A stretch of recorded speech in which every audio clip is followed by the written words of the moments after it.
To get started, create your course. If your school uses FideSSO, you can sync and import courses and groups automatically. A course is a combination of a group of students and a subject. For example, Math 8B.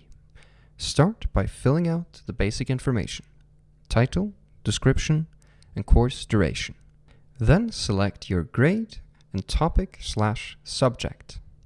After that, add your group using the Select Groups drop-down menu.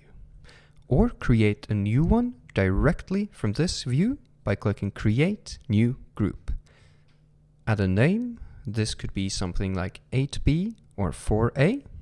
Invite your students by using the Select Student menu.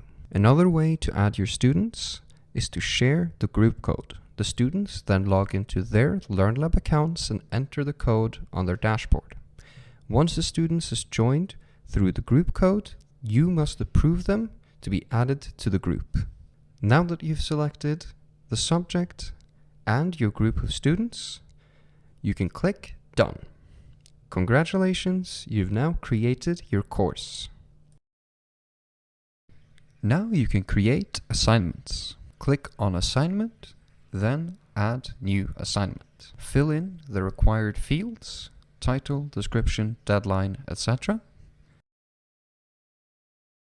Remember that the assignment is currently in draft mode. It will be published on the publication date, or you can publish it right away. The assignment will only be visible for students when it is published. In this part, you'll learn how to use Learlab's assessment tool and AI features to support formative learning. Under Assessment, you will get a list of all your assignments. Click on an assignment and then select the student you wish to assess. You can either write a feedback or message directly, or ask the AI to help you by generating a feedback draft.